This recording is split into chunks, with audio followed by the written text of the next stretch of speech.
Bapak Ibu, beberapa menit ke depan saya mau ajak kita untuk sama-sama menyimak. Sebetulnya hanya 2 ayat sih ya, karena ini konteksnya berbeda dengan pagi tadi. Saya katakan sesi kedua, tapi saya akan temukan ya. Jadi ada namanya titik temunya, kolerasinya kepada khotbah pagi tadi itu. Kendati pun khotbah pagi tadi itu belum final, itu baru bagian awal. Nanti saya akan rangkum kesimpulannya pada minggu yang akan datang. Demikian sore ini saya masuk ke dimensi pewarisannya ya. Nah itulah sebabnya kita akan sama-sama membaca Alkitab terlebih dahulu Bapak Ibu. Tuhan izinkan saya mengambil 2 ayat dari Kolose pasal yang ketiga. Ini Rasul Paulus sedang menasihati tentang perkawinan. Apa hubungannya perkawinan? Kalau Bapak Ibu pagi tadi yang mengikuti ibadah atau yang ikuti di streaming, tema pagi tadi itu adalah menerima perjanjian bagi apa? Keluarga. Masih ingat ya? Jadi pagi tadi. Jadi ada kolerasinya. Jadi ada namanya interlineal contact atau interlineal blessing ya. Ada berkat. Istilah pagi tadi dikatakan bahwa Abraham menerima perjanjian Allah dan bagi keluarganya, ini keluarga Abraham. Tidak ada hubungan sama kita, tentu ada. Kalau nggak ada hubungan nggak mungkin kita bahas kan. Ya saya tidak ngulang yang pagi tadi karena ada 3 perjanjian sebetulnya. Tetapi itu nanti terlalu jauh lagi lari ke situ. Bapak Ibu bisa ikuti di streaming saja. Tapi malam ini saya mau ambil bagian dari Kolose pasal yang ketiga, biasanya dipakai buat statement nikah. Ya, kalau Kolose pasal 3 di situ kan bicara tentang pernikahan. Dari ayat 18, 19, 20, 21, 22, 23, 24. Ya kan? Tapi saya tidak usah bahas lah ya. Di ayat 19, 19-nya itu tentang statementnya ya. Pernyataan Anda mengasihi suami, suami mengasihi istri dan sebagainya. Tapi yang menarik buat kita simak di sini secara keseluruhan itu ada di ayat yang ke-23. Nah 23 saya mulai baca. Kita berkata, apapun juga yang kamu perbuatlah dengan segenap hatimu seperti untuk Tuhan dan bukan untuk manusia. Kamu tahu bahwa dari Tuhanlah kamu akan menerima bagian yang ditentukan bagimu sebagai upah. Kristus adalah Tuhan dan kamu hamba. Kalau kita membaca perikop ini, Tuhan melalui Rasul Paulus sedang menasehati tentang pernikahan. Nah tiba-tiba muncul ayat ini. Sebetulnya kalau Bapak Ibu baca aja kayaknya tuh ya liwat aja. Coba kalau Bapak Ibu mau pengen menyimak seksama, ini ada sesuatu yang menarik sebetulnya. Ya karena ini berbicara tentang hubungan ya. Dikatakan apa? Hubungan Kristus adalah Tuhan dan kamu adalah hamba. Dan kita tahu bahwa kalau Kristus Tuhan dan kita hamba, hamba di hadapan Tuhan itu bukan budak. Ya. Jadi kalau hamba di hadapan dunia itu budak.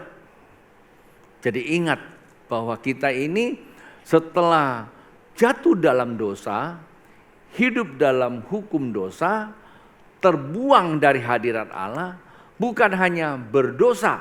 Kalau hanya berdosa saja itu Tuhan datang selesai dihapus dosanya. Tapi ada satu dan jadi budak. Nah dosa sudah dihapus tapi terkadang perbudakan itu masih melekat. Mulai bingung kan? Coba. Ada begitu banyak kita merasa sudah ditebus oleh Tuhan Yesus, itu bukan merasa, seharusnya iya betul Yesus mati untuk kita. Kan tetapi sikap perilaku kita ya masih saja seperti apa? Dunia. Nah ini gambaran bangsa Israel keluar dari Mesir. Sesungguhnya mereka waktu dipanggil keluar dari Mesir itu gambaran apa? sudah keluar dari dosa. Karena sudah ditebus, keluar toh semua. Tapi yang belum keluar apa? Perbudakannya. Akibatnya Bapak Ibu, pagi tadi waktu saya memimpin doa, Tuhan perlihatkan kepada saya nggak sanggup untuk melihat kondisi dunia sekarang dan akan datang. Itulah sebabnya Tuhan berbicara sama kita tahun ini, ya, mempersiapkan satu generasi bagi tahun 2024, itu generasi pewaris kerajaan Allah. Terkadang kalau kita dengar tentang kerajaan Allah kayaknya ya terlalu biasa-biasa aja ya kerajaan Allah. Tapi Bapak Ibu kalau mengikuti terus, saya hanya sarankan Bapak Ibu kalau mau menjadi orang yang berpengaruh dan benar-benar bermakna dalam hidupnya, ikuti ya. Saya diberikan Tuhan beberapa catatan yang terus saya mau sampaikan. Pagi tadi sudah mulai dan ini bagian yang kedua. Tapi tadi saya tidak pernah ngomong apapun, saya juga tidak tahu siapa yang mimpin pujian. Saya sudah tidak terlalu mau ambil bagian mengurusi mereka lagi. Saya hanya mau mengkondisikan diri saya sebagaimana kemarin saya sharing sama Nyak dan sharing sama beberapa orang. Niatmu apa yang kau inginkan dari apa yang kau inginkan Tuhan karuniakan, dan itu akan mengalir kepada orang. Itu namanya kalau kamu sudah inginkan, Tuhan sudah urapi, itu kalau keluar yang saya maksudkan itu sudah menjadi kepastian akan terjadi. Paham nggak maksud saya? Bahasa saya bisa dimengerti nggak? Ya, jadi saya tidak minta mereka mau siapkan lagu apa dan model apa malam ini. Seperti kemarin pada Samuel juga saya tidak minta kepada Samuel. Padahal dulu saya suka minta, tapi ya kadang-kadang ya tidak sesuai dengan ekspektasi saya. Sehingga jemaat jadi tanda kutip, kadang-kala jemaat jadi apa? Jadi sedikit linglung dibuat sama kita. Ayo kita mesti, ayo begini. Saya ngomong sama Gidan, ayo doa sana. Tapi kadang-kadang kita enggak itu. Rupanya saya salah. Ya, kita kadang-kadang mau ngatur Tuhan. Ya sekarang saya tidak mau lagi. Saya coba masuk, saya bicara. Saya tahu saya berhadapan dengan semua ini materi, ini manusia-manusia kan materi. Pasti apa yang ada dalam diri saya itu pasti mengalir. Ya, ketika mereka sedang dalam kebingungan, ya bukan saya menggunakan bahasa kebingungan, mungkin buat Anda akan sedikit bertanya, loh kok pakai begitu? Ya, kadang-kadang orang udah mulai kebingungan kan cari Tuhan. Kalau nggak bingung kan nggak cari Tuhan. Ayo ya, jujur ya, betul nggak? Pada bingung cari Tuhan. Tapi kalau nggak bingung cari Tuhannya cuma apa? Hanya biasa aja, ya, gitu loh. Tapi kalau udah mulai bingung sana salah, ya WL kalau mau nyanyi bingung mau nyanyi lagu apa. Nah itu dia paling bagus itu, ya. Adik saya bilang, kok kalau aku lagi bingung, aku nanya kok bisa dimarahin. Tapi aku nanya Tuhan aja supaya nggak dimarahin sama Tuhan. Tapi begitu dia dapatkan lagunya, dia sodorkan, Koko bilang itu yang aku cari. Jadi jauh lebih baik ya. Saya dengan adik saya waktu itu saya pengkhotbah, dia pemuji yang apa itu namanya sinergi ya. Orang bilang chemistry-nya ketemu gitu. Tapi kalau bahasa rohani satu roh, ya nggak boleh pakai bahasa begini lagi ya. Ini satu roh sama saya. Yang lain gimana? Ya ini namanya chemistry. Nah saya lihat hari-hari ini sudah mulai ketemu ya. Pemuji, pemusik sudah mulai mencapai kesinergian. Kalau kesinergian akan terjadi kulminasi ya. Kulminasi itu terjadi ledakan. Tadi saya lagi penyembah, saya lagi mikir kenapa ya ini barang terjadi pada saat-saat kita lagi nyembah. Saya tadi pikir terjadi kulminasi ledakan di sini, gitu. Wih, ya terjadi gitu. Ternyata mati lampu. Waduh, saya bilang ini bukan ilusi ya. Saya tadi pikir tiba-tiba, waduh, ya ini kan mantap sekali kan. Inilah saatnya surga di bumi gitu kan. Nyatanya mati lampu gitu loh. Tapi kok bisa-bisanya ya kita lagi nyembah dia mati lampu. Matinya pas lampu penerangan lagi ya. Kita gelap sebentar. Sempat kaget gak tadi semua? Kaget ya, udah gitu gitu lagi. Nah itulah biasanya, mestinya tadi dikecilin dulu supaya gak ngagetin orang juga. Tiba-tiba nyalanya kena lagi ya. udah bersinar tambah bersinar lagi kan gitu loh. Oke, saya tidak pakai waktu terlalu lama. Saya mau rangkum aja maksud daripada pembacaan ini. Saya mau bertanya satu hal. Tolong dia satu kata. Ya, satu kata tolong dijawab. Jikalau saat ini, mungkin seperti tadi ya, saat ini tiba-tiba hadir di depan Anda, Yesus Kristus berdiri lalu menghadap ke Anda, diam saja, satu kata dari Anda, apa yang Anda lakukan? Halo, lo kok diam? Bingung, lari, seperti muridnya. Hantu! Mengerti gak pertanyaan saya? Jawab dong. Jikalau Yesus tiba-tiba, kata tiba-tiba kan boleh kan? Suddenly dia muncul di sini, lalu dia tampakkan diri, bahkan mungkin dia angkat tangan. Saya tidak menggambarkan pakai baju apa, ya karena saya belum pernah lihat dia. Ya, kalau film iyalah baju putih gitu.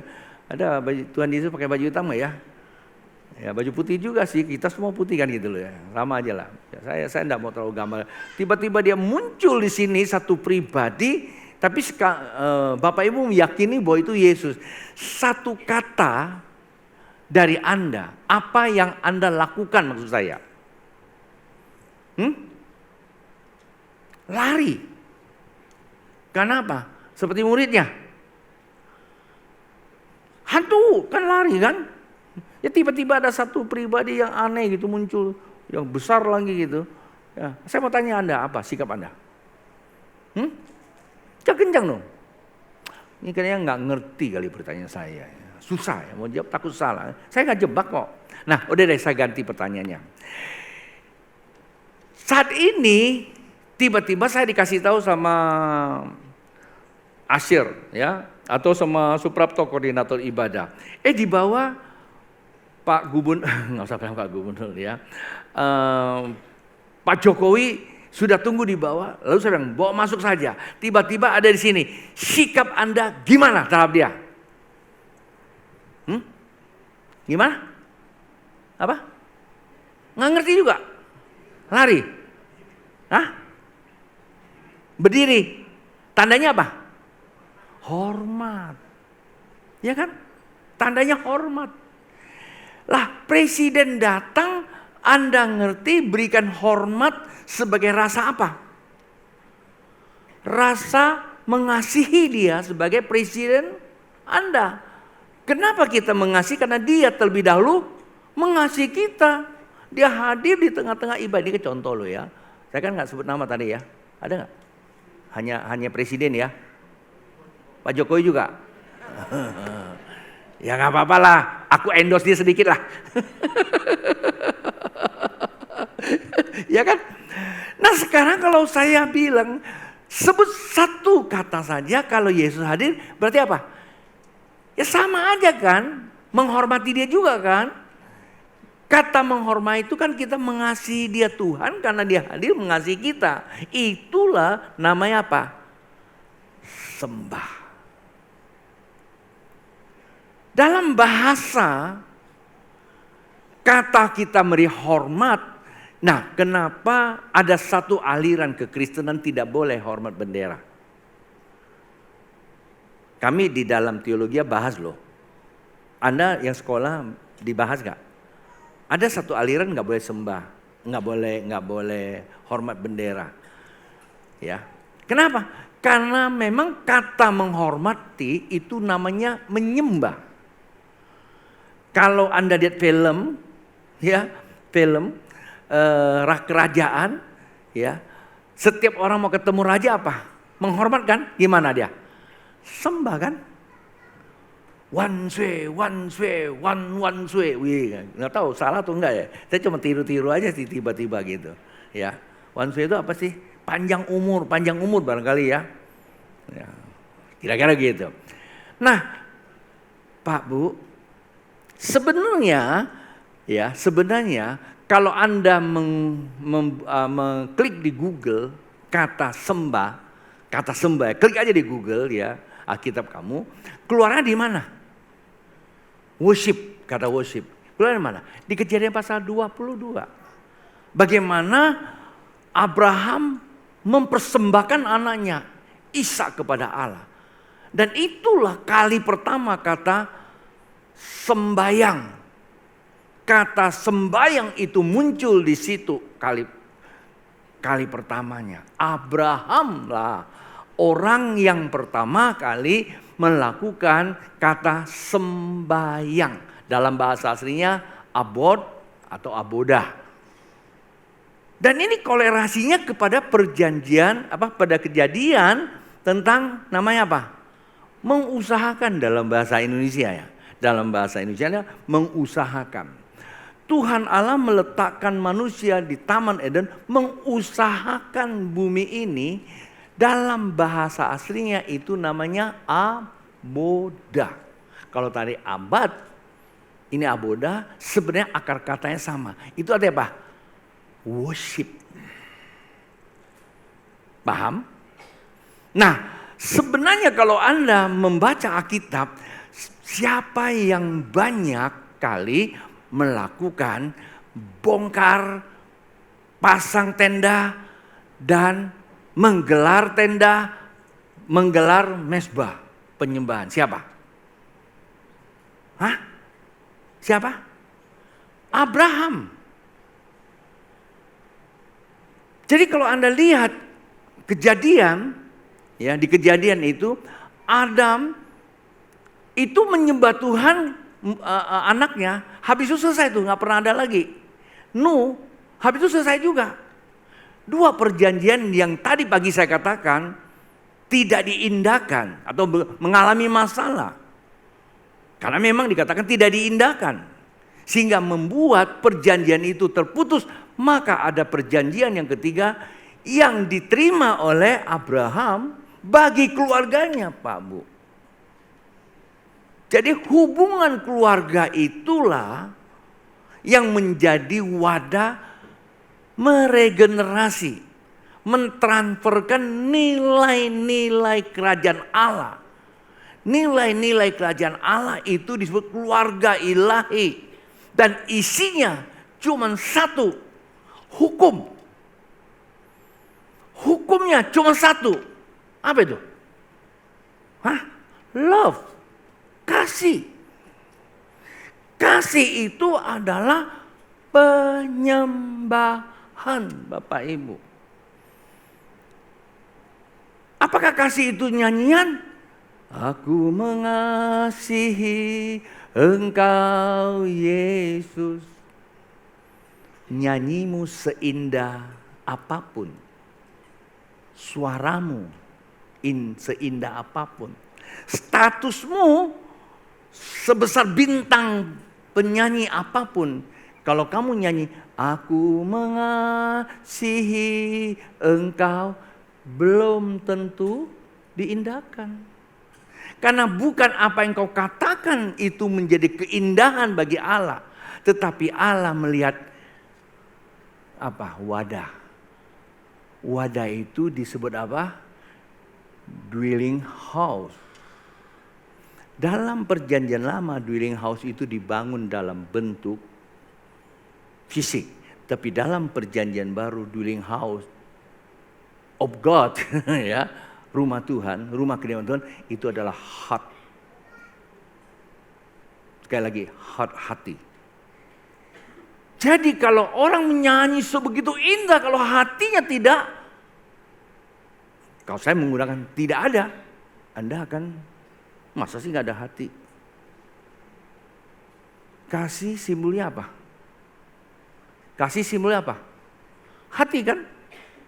Mengapa? Karena kasih itu bisa diterjemahkan oleh hati. Kasih itu dibilang ada, nggak kelihatan. Nggak ada alat untuk mengujinya.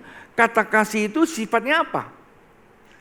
Sifatnya sesuatu yang tidak kelihatan, tapi bisa dirasakan. Kendati pun orang yang mengasihi kita tidak dekat, itu bisa dirasakan. Benar.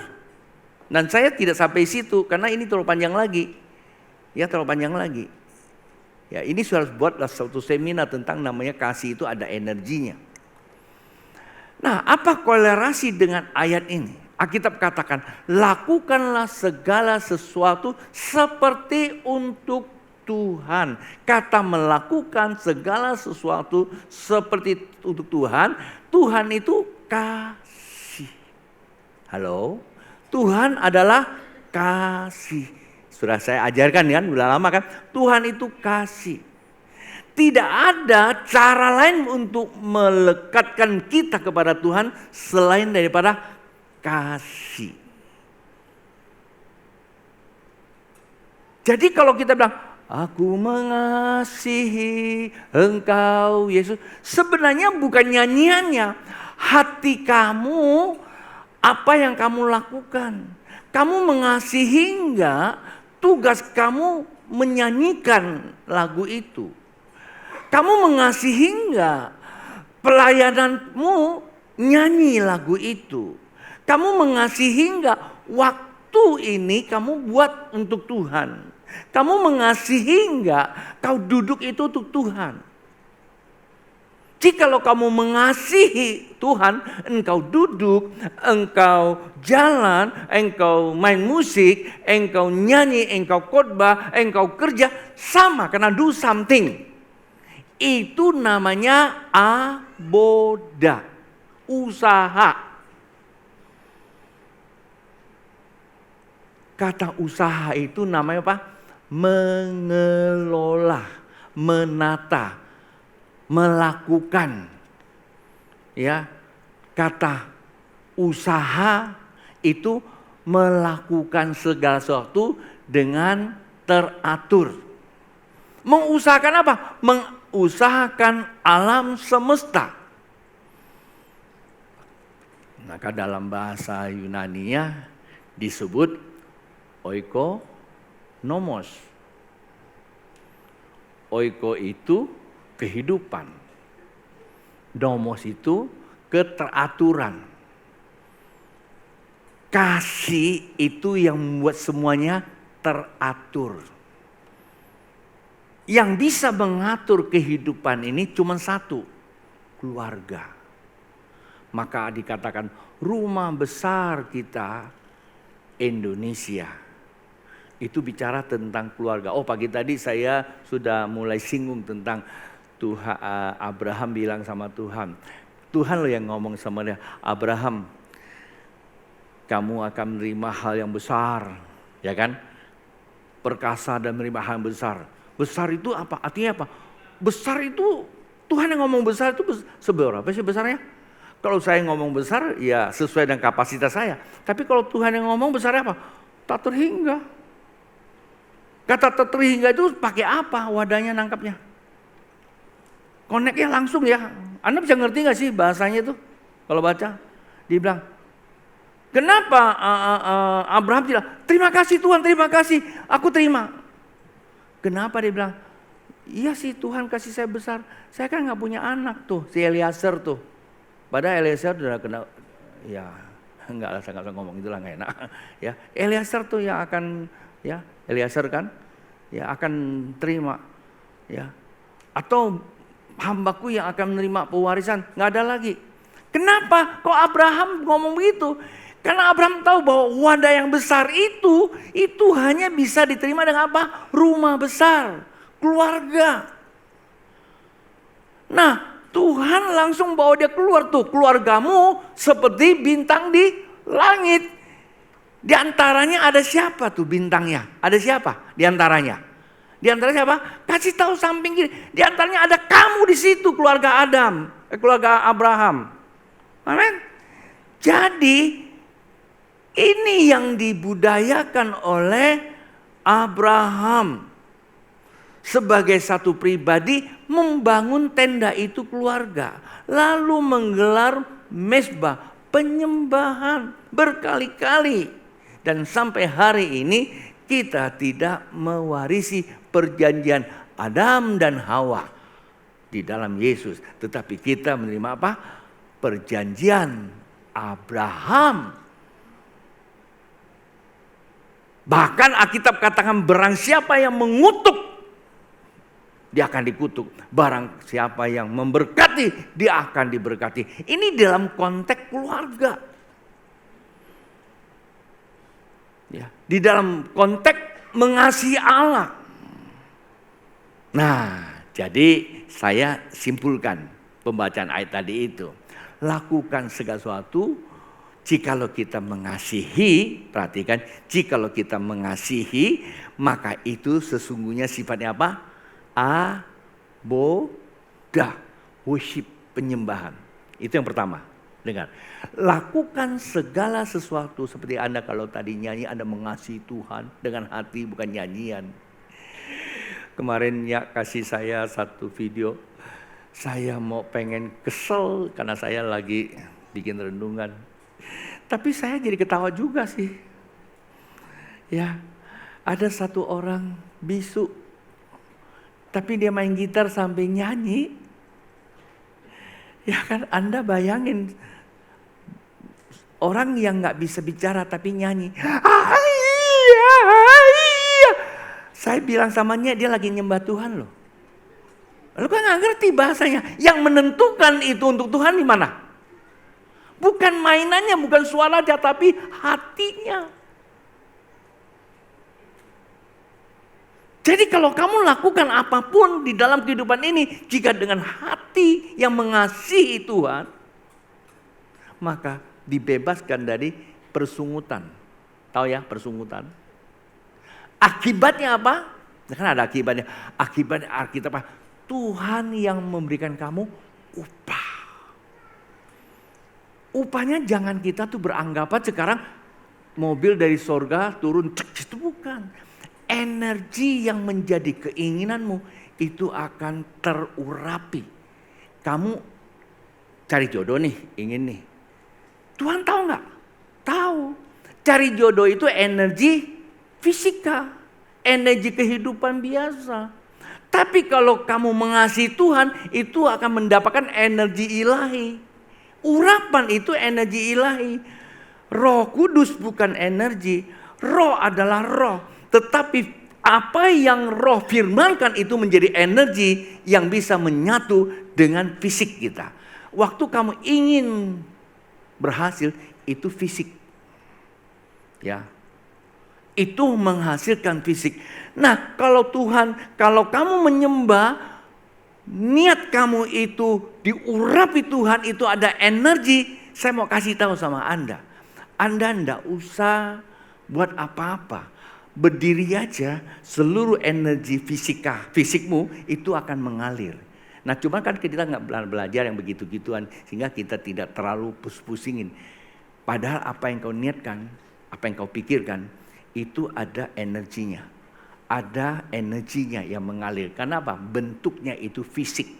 Walaupun Anda tidak kelihatan. Ya, itu mengalir kepada tujuan kamu. Jadi saya kasih sedikit keterangan meng-closing ibadah ini. Kalau tidak salah kemarin malam kami berdoanya nonton video lama lah ya. Video-video lama. Hamba Tuhan ini ya memang saya tahu ya, dia berdoa sama Tuhan luar biasa sehingga dia mengalami kandungan ilahi itu ya, apa yang menjadi niat dia. Dan orang ini konsisten 30 tahun kandungan itu nggak berubah. Kalau kita tuh kadang-kadang mungkin tahun ini kita punya niat ini, wah terjadi begini, lalu tahun depan berubah lagi. Kalau dia nggak, itu terus saja. Lalu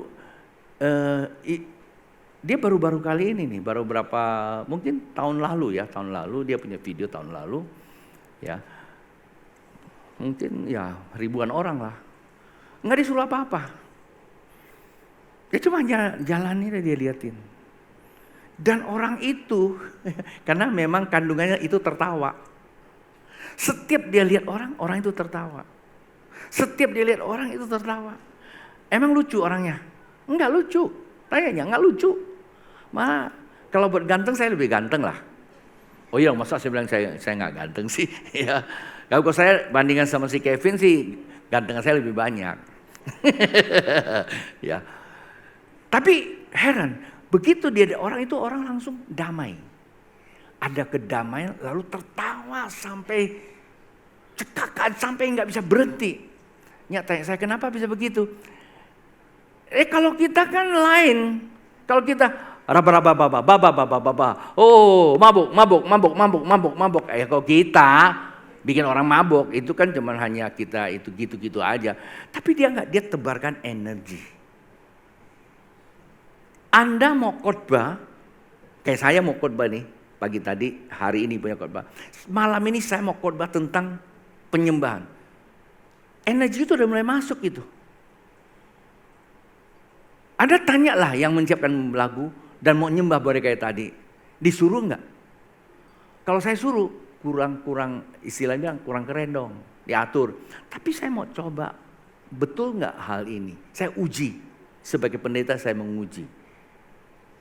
Nah, ini saya ajarkan buat Bapak Ibu. Penyembahan, lakukan segala sesuatu, bukan hanya di gereja, lakukan segala sesuatu dalam hidupmu. Kalau itu dengan kasih, algoritmanya kasih, maka sebetulnya itu adalah penyembahan. Kenapa? Hukum Allah, hukum kerajaan, hukum keluarga itu cuma satu, kasih. Kasihlah Allahmu dengan segenap. Kalau dalam perjanjian baru. Kalau dalam perjanjian lama itu diurutkan. Jangan Allah tunggal. Jangan ada Allah lain. Jangan membuat dan menyembah kepada Allah lain. Hormati kuduskan hari Sabat, hormati orang tua. Ini bicara tentang keluarga, lingkupnya. Barulah jangan ini, jangan itu, jangan ini, jangan 5 jangannya. Tapi di dalam perjanjian baru cuma 2. Kasihlah Allahmu, ya kan? Dengan segenap, kasihlah sesamamu seperti dirimu sendiri. Maksudnya kalau kamu melakukan apa saja kan buat orang lain, bukan buat kamu. Jangan sedikit pun diukur dengan nyaman atau tidak nyaman. Jangan diukur saya dapat apa. Jangan diukurkan apa yang saya ingin perlihatkan. Kalau itu masuk, tidak pernah diindahkan. Lakukanlah apa yang kamu buat, baik atau buruk. Mungkin ya dinilai orang. Tapi kalau hatimu ini untuk Tuhan, haruslah kamu lakukan seperti Tuhan untuk kamu. Ngerti ya ukurannya? Kalau kamu lakukan untuk Tuhan seperti Tuhan untuk kamu, maka itu menjadi keindahan di hadapan Tuhan. Maka Alkitab katakan apa? Kamu akan mendapat apa? Upahnya. Ada urapannya, ada energinya. Saya kasih analoginya. Biasanya kita kalau kenal sama tanda kutip pejabat, nggak tahu lah sekarang. Kalau saya dulu sering tuh, ada pejabat di tempat kita. Ikut tuh kalau dekat-dekat sama saya dikasih kupon. Tiap minggu saya dikasih kupon. Buat apa itu kupon? Isi bensin, penuh. Orang ini udah pindah ke Jakarta. Tiap minggu dia kasih saya kupon. Kuponnya itu bisa beli bensin. Bisa beli lain lagi nggak? Oli, pokoknya hubungan sama mobil, transportasi itu kupon bisa berlaku. Pejabat apa? Saya tidak usah sebut. Artinya saya punya hubungan dekat sama dia, saya mendapatkan apa? Sebuah kupon. Kalau Anda punya hubungan dekat dengan Tuhan, Anda mendapatkan apa? Energi. Energi di dalam diri kamu itu akan mengkondisikan niat kamu. Energi Allah itu ilahi. Ia tidak berbentuk apapun yang menjadi niat dia, enggak hanya energi. Tapi ketika Anda ingin melakukan sesuatu, itu akan meneguhkan. Itu menjadi niat ilahi. Dengan kata akhir, closing statement, ya kan? Tuhan turut bekerja mendatangkan kebaikan bagi mereka yang memusuhi Tuhan. No. Jadi energi itu turut bekerja dengan niat kamu yang memang mengasihi Dia. maka apapun yang kita lakukan itu akan memuliakan Tuhan. Hidup kita dibedakan. Itulah pewaris kerajaan Allah. Tuhan memberkati.